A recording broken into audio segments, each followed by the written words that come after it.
Hi friends, it's your pal Scott Garibay, and today I wanted to talk about Critical Role, and I want to continue to add to this list of ways that Critical Role has massively benefited the Dungeons and Dragons community. So I'm critical of Critical Role. I don't like to watch them play. I feel like their 4 hour games are outrageously long. Their play pace is extremely slow. I feel that none of the players take it seriously. There's a whole host of.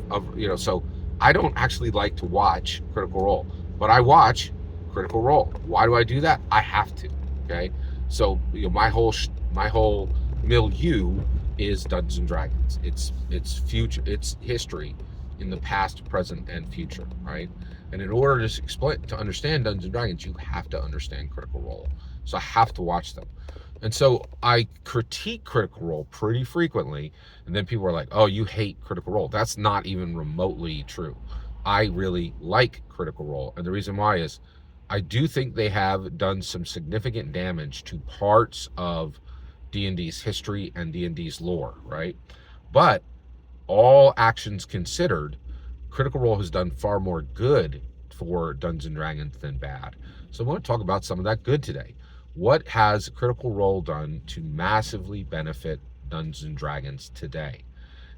So they started in 2015, Critical Role, and they had 3 seasons of Exandria, and now they're in season 1 of Aramon, which people call season 4, right? It's not, I don't think it's actually season 4. I think it's season 1, but the world calls it campaign 4, right? Which I don't think is really true, but it's really campaign 1 Aramon, and we had campaign 1 Exandria, campaign 2 Exandria, and campaign 3 Exandria. Let me continue. All right. So you have all that happening, right? But so in 2015 they start out. So what did they do that really, really helped Dungeons and Dragons?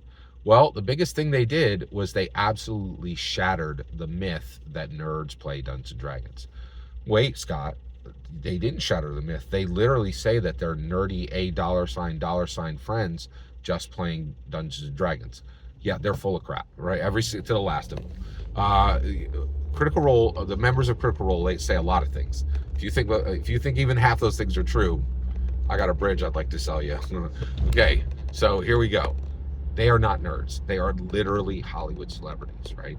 And the reality is they're incredibly talented, and they're cool, charming, and attractive.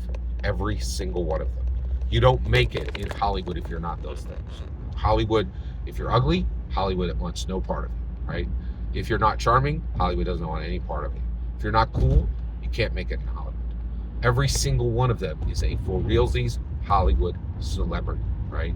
And so they came in 2015 and they started playing Dungeons and Dragons, and people started watching, and people were like, "Oh, well, my friend Peter plays Dungeons and Dragons, and he is an ugly, short nerd, right? Like, but none of these people are short, none of these people are ugly, and none of them are nerds. So wait, so Dungeons and Dragons is played by cool, charming, attractive people?"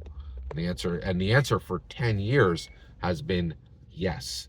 And not only has that been outrageously true under Critical Role, but it has gotten even more true under Critical Role, right?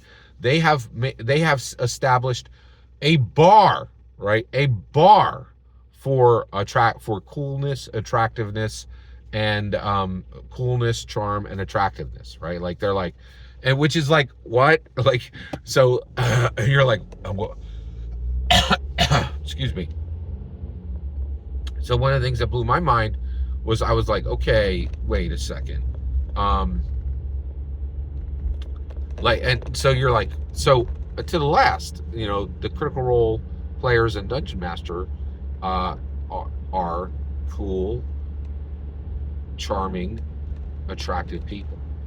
But so they established a bar, and that bar has already been surpassed, right? Like it was almost like said, okay, these guys are all cool, charming, and attractive, but what if we brought in way more cooler, way more charming, and way more attractive people, right? And you're like, Scott, when did that happen? Well, I got 2 examples for you, one on both gender side.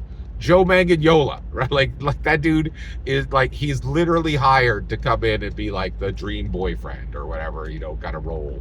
right? And then Deborah Ann Woll, right? And so like, and both of them were like, okay, yeah, you've seen Critical Role. We want to see a real Hollywood celebrity, right? Like, and so like, so not only did they come in and say, listen, your idea that Dungeons and Dragons is played by ugly short nerds is wrong, right? It's played by tall, cool, charming, attractive Hollywood celebrities. And when they set the bar, then the world actually, and then Hollywood was like, oh well, we got better than that. Here's two more, right?